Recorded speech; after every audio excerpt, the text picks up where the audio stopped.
пуштена во употреба пругата Куманово-Белјаковце во должина од 31 километар. Трасата е дел од коридорот 8, односно прва фаза од железничкото поврзување со Бугарија. Последниот воз кој се обраќаал на оваа траса бил во 1996 година. Најавите се дека за 2 до 3 недели ќе се воспостави повторно комуникација помеѓу Куманово и Скопје, а 2 до 3 дена во неделата, зависно од потребите, ќе се обраќаја на трасата Куманово-Белјаковце. Да се заврши пругата на време бил сериозен предизвик. Проектот за кој се зборува со децении чини 78 милиони евра, а ќе биде од огромно значење за граѓаните и економијата. Премиерот Мицкоски уште еднаш потенцираше дека изградбата на паневропските коридори 8 и 10 е приоритет за владата. Изградбата на оваа пруга представува еден синоним за победа над една неуспешна и криминална транзиција и победа над сите лажни ветувања за градбата на оваа пруга, која постојано беше ветувана не само во 90-тите години, туку и 2,5 децении потоа.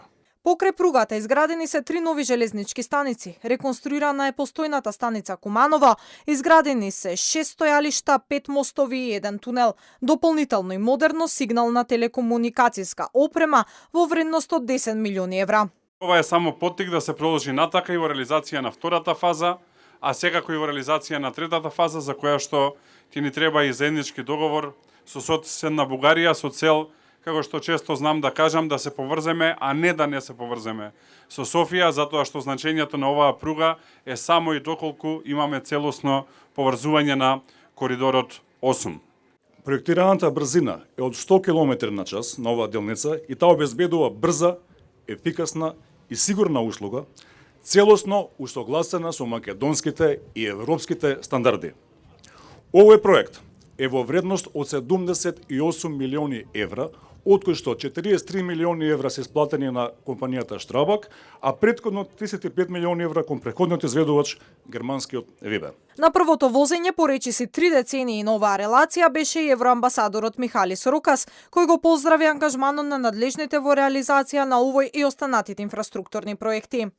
Втор пат оваа недела, а трет пат во 10 дена, за да пуштиме во употреба уште еден важен дел на нашите паневропски коридори.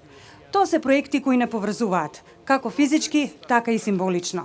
Тие се материализација на соработката и нашата споделена визија. На реализацијата на овој проект се чекаше со децени, а на него повеќе или помалку работеа сите досегашни влади. Претходната влада на СДСМ го наследи овој проект во напредна фаза, но за 7 години не успеа да го заокружи. Сега кога се во опозиција, и за ова критикуваат дека владата на ВМРО-ДПМН е се китела со туги перја. За премиерот Мицкоски ваквата реакција била очекувана. Сигурен сум дека и за овој проект ќе излезат од опозицијата и во отсуство на конструктивни идеи ќе кажат дека и ова тие го изградиле. И затоа е уште еднаш ја користам оваа прилика да им се заблагодарам и на нив што во изминативе 7 години како влада не успеа да го пуштат овој проект. По реализацијата на првата, фокусот сега ќе биде на изградбата на втората фаза од Белјаковце до Крива Паланка, а за третата фаза се очекува финален договор со Бугарија околу деталите од проектот кој ќе претрпи промени.